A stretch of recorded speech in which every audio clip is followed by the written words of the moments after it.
Alhamdulillah, wassalatu wassalamu ala rasulillah Sayyidina wa maulana Muhammad ibn Abdullah wa ala alihi wa sahbihi wa man tabi'ahu wa mawala.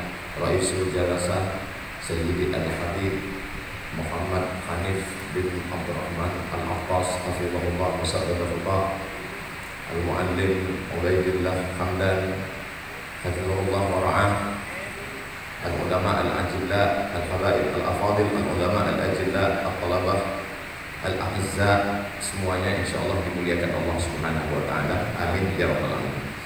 Saya diberikan tema besar tentang kaderisasi ulama dari masa ke masa, sedangkan judul subtemanya saya diberikan pembahasan tentang kaderisasi untuk menjaga orisinalitas al-asalah, keaslian.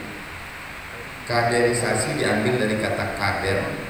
Kader itu tasrifnya qadara yaqdiru qadratan fahuwa qadirun. Jadi kader itu orang yang qadirun untuk melanjutkan tongkat estafet ini. Itu dia. Referensinya saya buat sendiri. Yang disebut dengan kader. Maka kalau dia mampu setelah dididik dia disebut kader. Kalau dia tidak mampu dia keder. Makanya mesti tepat. Yang sebenarnya itu adalah qadir. Karena kalau kader itu huruf kaf, husma sofa, dak makadar. Fahuwa kadirun, maka buku bawahnya. Jadi bagaimana kita siapkan generasi ke depan ini yang benar-benar qadir, menjadi kader untuk melanjutkan sebagai al-ulama warathatul anbiya. Nah, bagaimana ulama menjaga orisinalitas keilmuan ini? Setidaknya kalau kita ringkas ada 5 poin. Poin yang pertama disebut dengan talaqqi. Talaqqa ya talaqqa. Langsung mengambil ilmu dari guru ke guru. Dalilnya mana? Ini kan lagi tren ini. Mana dalilnya? Dan dalilnya bid'ah wa kullu bid'atin dhalalah wa kullu dhalalatin finnar.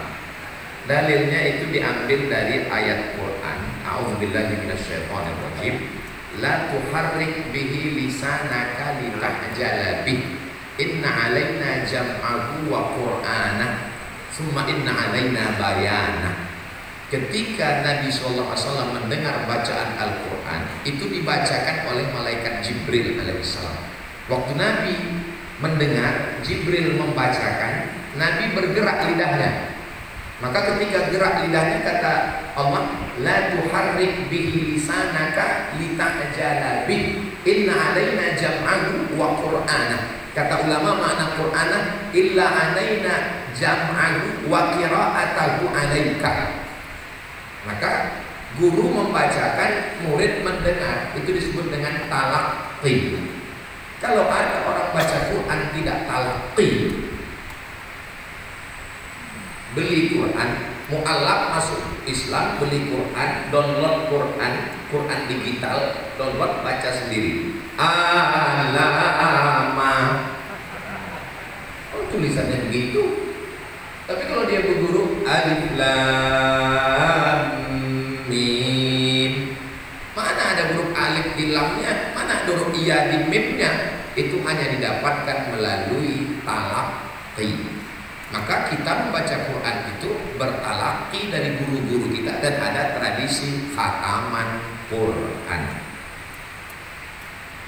Syekhul Qurra yang masyhur di Makkah minal mutaakhirin, segala qiraat ada di kepalanya, 7 mutawatir, 3 masyhur, 4 syadz, 14 qiraat ada di kepalanya.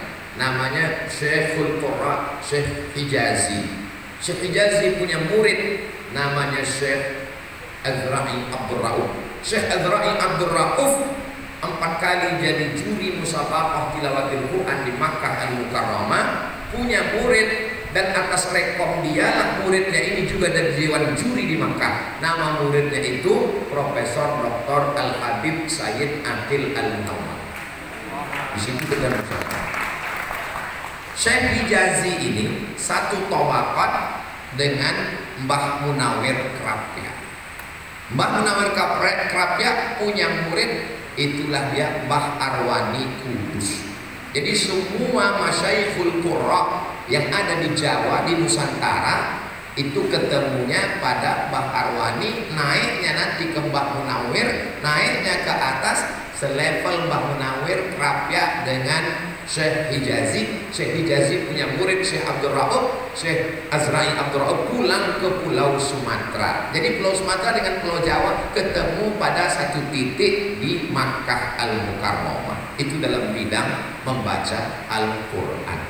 Jadi yang selama ini bisa baca Quran tanpa guru, sebenarnya gurunya juga berguru, gurunya cuman sebagian gurunya lupa.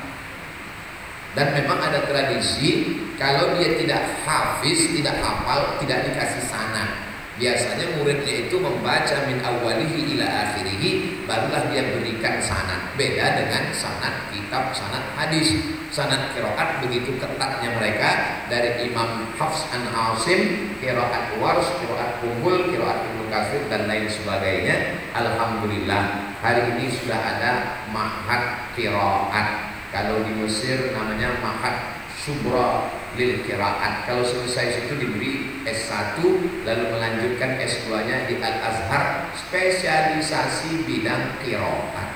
Kenapa anak-anak Indonesia tidak mau mengambil jurusan qiraat? Yang pertama, ribet, jelimet, sulit, susah, payah.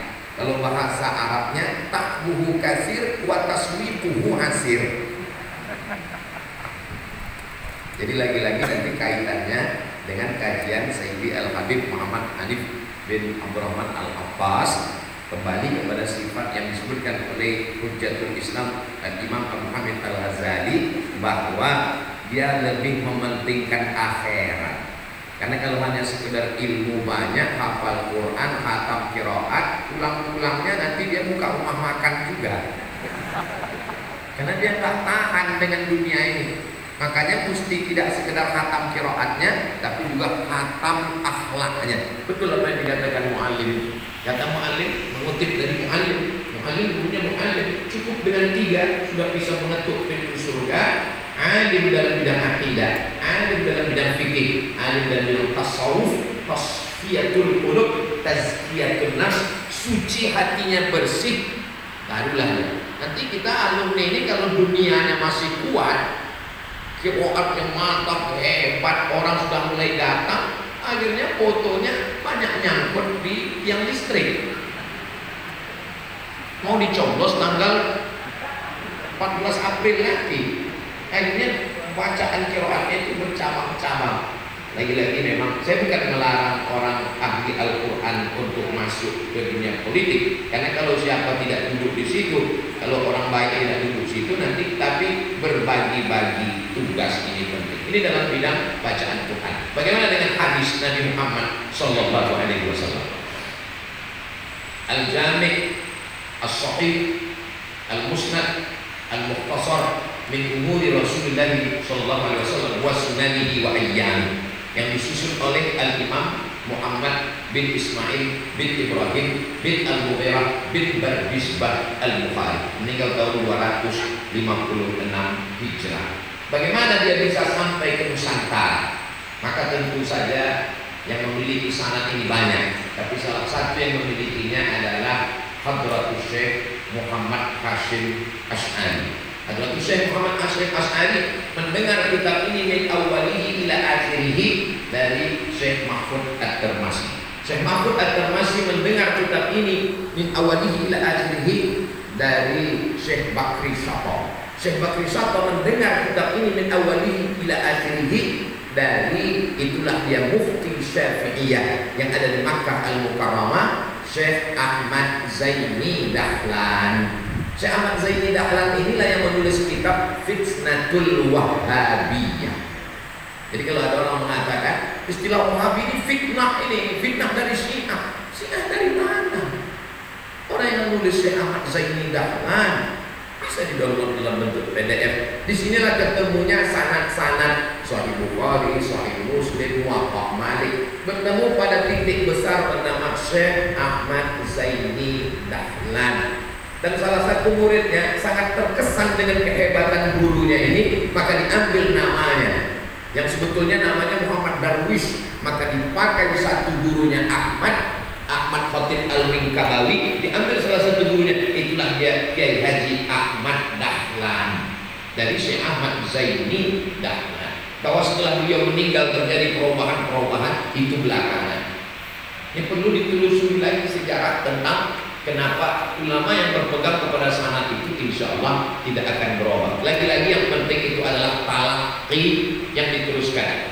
Bahadratus Syekh Muhammad Hasyim Asy'ari menghatamkan kitab ini setiap bulan Ramadan sampai meninggal dunia. Maka semua sanad-sanad Sahih Bukhari, Sahih Muslim, Muwatta Malik, Sunan Ibnu Majah, Sunan Tirmidzi, Sunan Nasa'i itu bertemu ketika beliau mengajarkan itu di Pondok Tebu Ireng.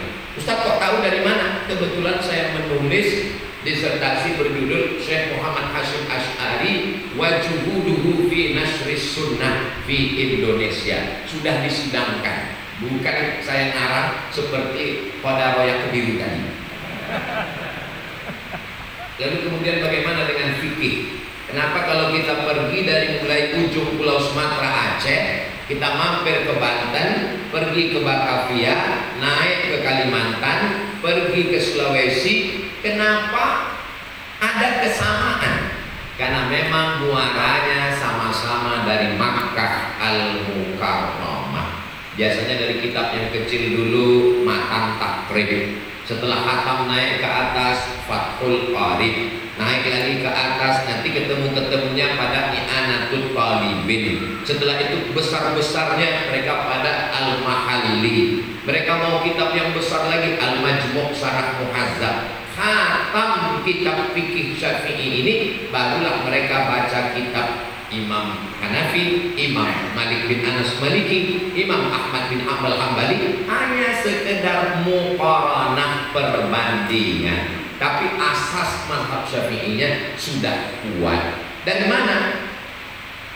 Makanya apa yang dikatakan Sayyidil Habib Muhammad Hanif bin Abdurrahman Al-Attas, bahwa yang mengumpulkan mazhab Syafi'i ini adalah Muhyiddin Abu Zakaria Yahya bin Syaraf An-Nawawi, meninggal tahun 676. Imam Muhammad bin Idris Asy-Syafi'i meninggal 204. Dari 204 ke 676 terjadi 400 tahun. Datanglah Imam Nawawi.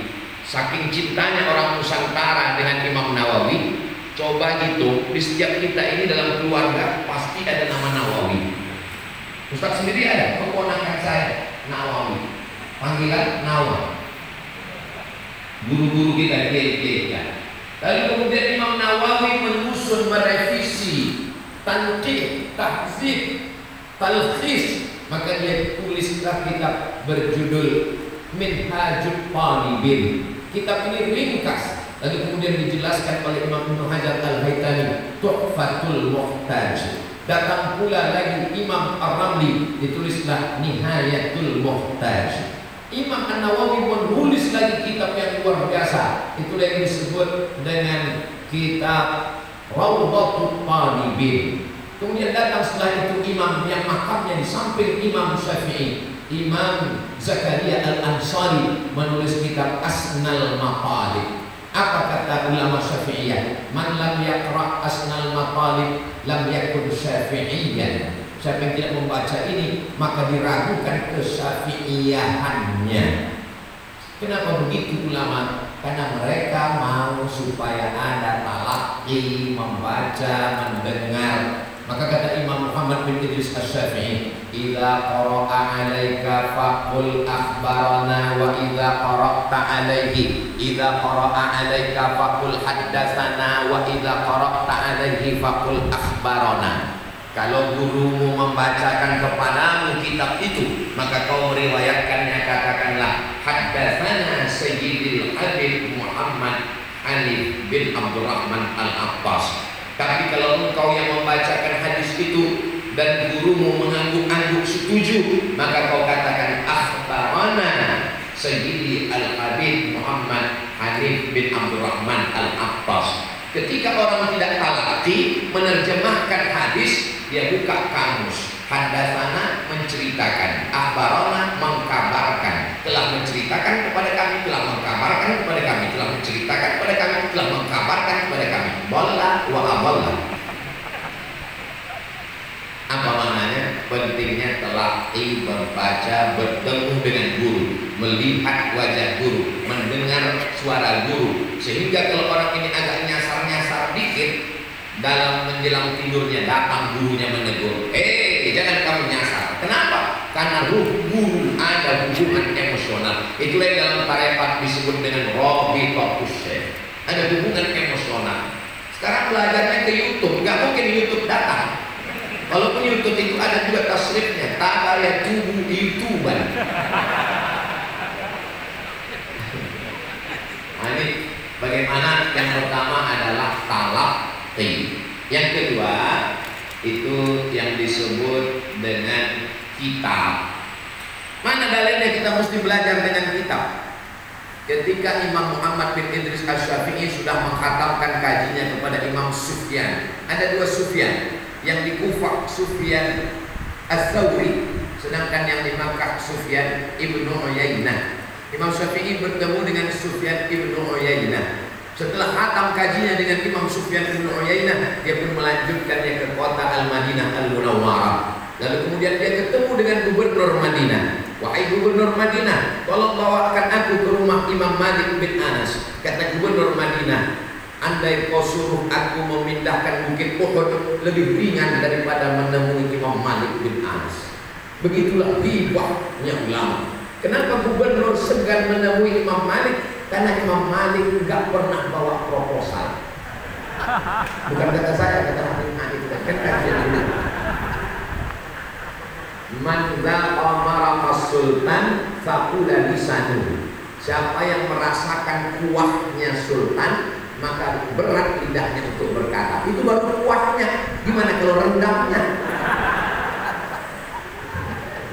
Nampaknya besok undangan ke bupati wali kota berat ini.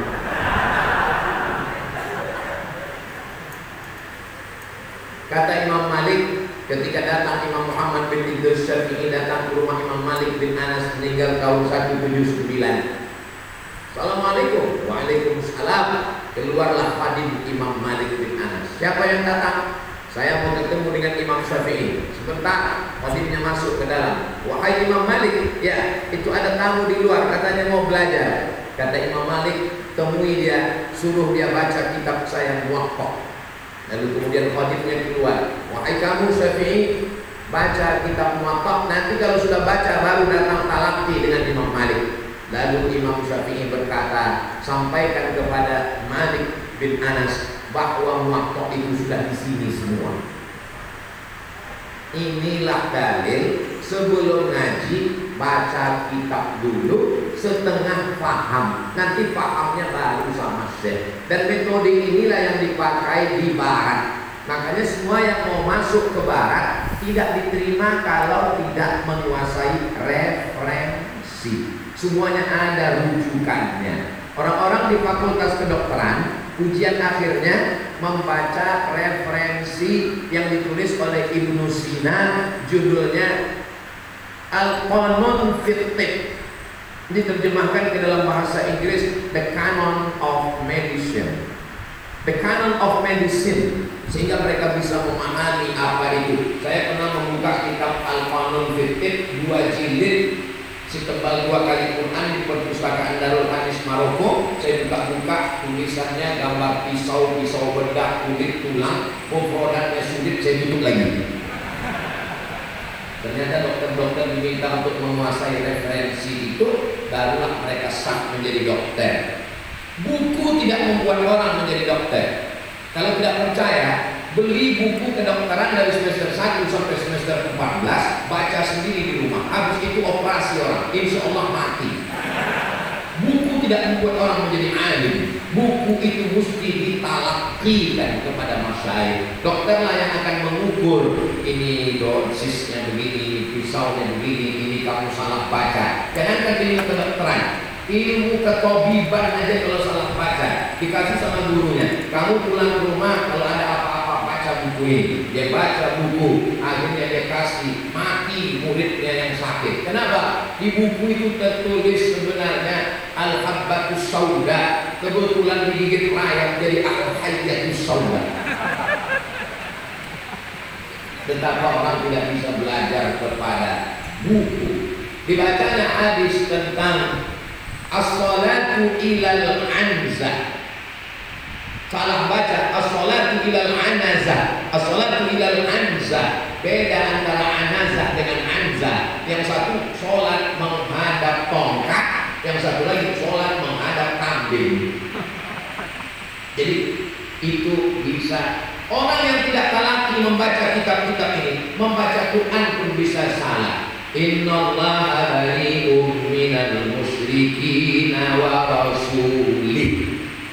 Ketika Abu Aswad Ad-Du'ali mendengar orang Persia membaca itu, dia subhanallah, maka Rasulullah sallallahu alaihi wasallam bari'um minallah ma'al musyrikin. Itulah asal muasal sebab dia mau memberi sakal kepada Al-Quran yang sebelumnya dia tidak mau. Wahai Abu Aswad, tolonglah beri sakal kepada Al-Quran. Kata Abu Aswad enggak mau, karena memberi sakal di Al-Quran ini tidak pernah dilakukan Rasul, tidak pernah diperintahkan Rasul. Memberi sakal ini adalah bid'ah, wa kullu bid'atin dhalalah, wa kullu dhalalatin fitnah.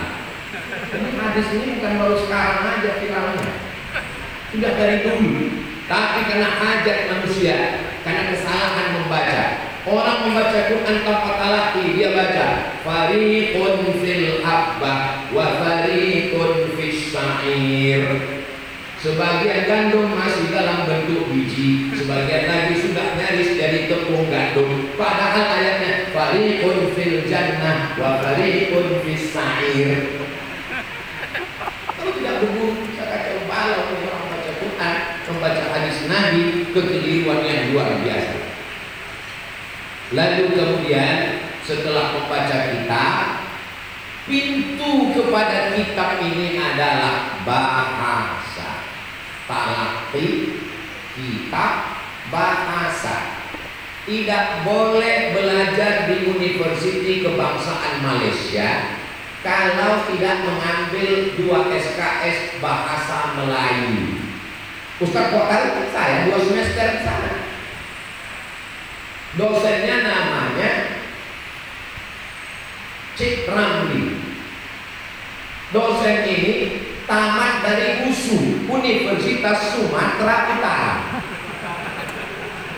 Saya sekolah di Sumatera Utara, mau kuliah di Malaysia mesti belajar bahasa Melayu ke Cik USU. Awak dari mana? Saya dari Riau. Bahasa Melayu asli dari Riau. Tetap ambil bahasa Melayu. Mereka ragu tentang kemelayuan saya. Mau gak mau mesti ambil 2 SKS. Dia bawa manuskrip bahasa Melayu yang umurnya 100 tahun. Dia copy, dia bagi ke kami. Sila baca. Satu fakrah, satu alinea. Silakan paham, kami baca. Satu pun gak ada yang paham. Itulah maka kalian mesti ngambil 2 SKS bahasa Melayu, karena kalian gak paham. Allahu Akbar, subhanallah. Kitab-kitab yang kita baca itu bukan 100 tahun. Muwatta Malik 179, sekarang 1444, berarti umur kitab Muwatta 1200 tahun. Riyadhus Shalihin min kalami Sayyidil Mursalin 676, sekarang 1444, umur Riyadhus Shalihin 800 tahun. Taqribur Rawi Syarah Taqrib Nawawi Imam Jalaluddin Abdul Rahman As-Suyuti 911, sekarang 1444, umur kitabnya 500 tahun. Tidak ada kitab yang mudah di pondok, dibaca oleh mereka. Imam Zakaria Al-Ansari, Imam Ibnu Hajar Al-Asqalani 852, sekarang 1444, berarti kitab ini berumur 700 tahun. Orang Melayu, bahasa Melayu, ditunjukkan manuskrip Melayu, umurnya baru 100 tahun, kita nggak bisa. Siapa yang mempertahankan bahasa ini? Pondok pesantren. Allahu Akbar. Orang-orang Arab tidak pakai bahasa Arab yang sekarang ini. Pergi kita pakai pakasa baku. Kaifa haluka? sampai ke Saudi Arabia kan Khalid, yang perempuan kan Khalid, pergi ke Mesir Izayah, pergi ke Irak Slonik, pergi ke Maroko, labas nanti kita semuanya surat apa beragam musim ini macam kumur aja.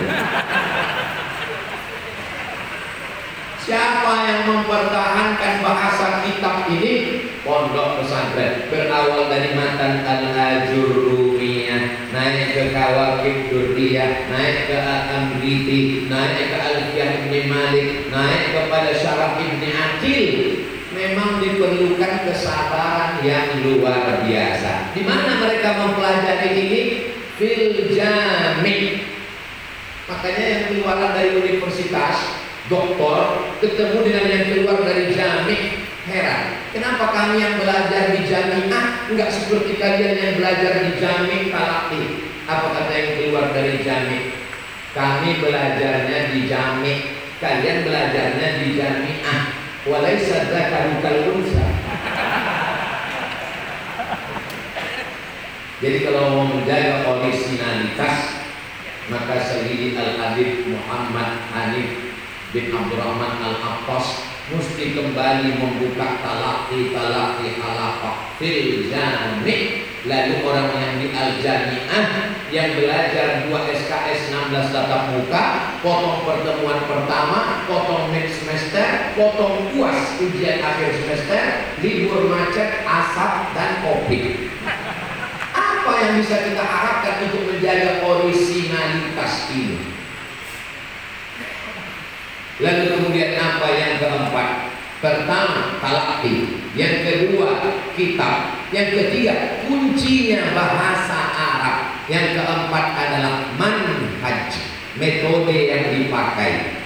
Alhamdulillah, hampir semua madrasah aliran-aliran punya metode sendiri. Sekarang kalau kita klasifikasikan yang menjaga orisinalitas di Indonesia ini, kemana muaranya? Satu, al-muwasalat. Al-muwasalat ini dari mulai Sabang sampai Papua, dari mulai Aceh sampai yang ada di wilayah timur, Ternate, Tidore sampai Raja Ampat. Al-muwasalat nanti muaranya ke Sayyidi Al-Habib Umar bin Hafiz Darul Mustafa Tarim Hadramaut. Satu lagi adalah Rubat Tarim. Lalu kemudian lagi ada, itulah dia tempatnya guru kita Sayyidi Al-Habib Muhammad Hanif bin Abdurrahman Al-Attas, juga tempatnya Buya Yahya Al-Ahqaf. Mengkombinasikan antara Jami' dengan Al-Jami'ah, mengkombinasikan antara metode belajar di kelas dengan presentasi, dengan tetap tidak meninggalkan talaqi. Al-muhafazatu 'alal qadimis shalih wal akhdhu bil jadidil aslah. Jadi kalau kita kombinasikan ini, insya Allah akan melahirkan kader-kader yang luar biasa ke depan.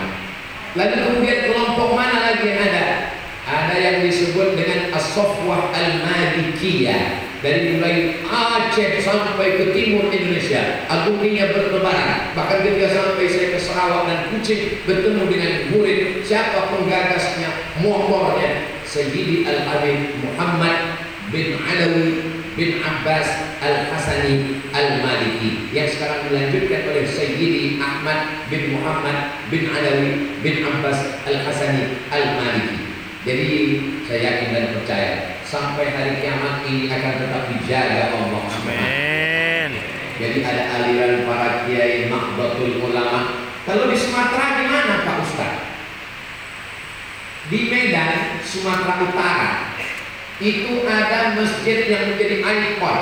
Tulis saja di Google, Masjid Raya. Masjid Raya Medan ini didirikan oleh Sultan Islam Melayu. Karena dulu kami di Sumatera itu Kesultanan Islam Melayu. Tapi kami cinta NKRI, kami menyerahkan kedaulatan kepada Presiden Soekarno. Imam besar Masjid Raya ini namanya Syekh Hasan Maksum. Syekh Hasan Maksum murid langsung dari Syekh Ahmad Khatib Al-Minkabawi, meninggal tahun 1916. Jadi sanadnya Syekh Ahmad Khatib Al-Minkabawi turun ke Syekh Hasan Maksum. Syekh Hasan Maksum punya murid-murid, murid-muridnya itulah mendirikan Al-Jam'iyatul Wasliyah. Syekh Ahmad Khatib Al-Minkabawi punya murid dari Sumatera Barat, Padang, Minangkabau. Muridnya itu bernama Syekh Sulaiman Ar-Rasuli. Syekh Sulaiman Ar-Rasuli disebut dengan daerahnya, namanya Inyak Canduang. Canduang nama daerah. Jadi kalau kita dikenal dengan Buya Cidagu, ada Kiai Fulan, daerahnya disebut, maka di sana disebut daerah. Canduang, disitulah berdirinya Perti, Persatuan Tarbiyah Islamiyah. Syekh Ahmad Khatib Al-Minkabawi punya murid, itulah dia Mbah Wahab Hasbullah, Kiai Bisri Sansuri, Hadratus Syekh Muhammad Hasyim Asy'ari, Nahdlatul Ulama. Jadi kenapa tiga ini ada keserasian kesamaan dalam bidang akidah? Imam Abul Hasan Al-Asy'ari, dalam bidang fikih Muhammad bin Idris Asy-Syafi'i, dalam bidang tasawuf Imam Abu Hamid Al-Ghazali. Ormasnya beda, kotanya beda, pulaunya beda, tapi ketemu dalam satu titik. Kenapa? Yang mempertemukan adalah sanad dan talaqi. Jadi kalau kita mau meminimalisir perbedaan, solusinya tidak lain, kembali kepada sanad dan talaqi. Habis itu. Bukan karena waktu habis, makan saya memang sudah habis. Saya lama juga ngapal-ngapalnya juga. Jadi mulai ada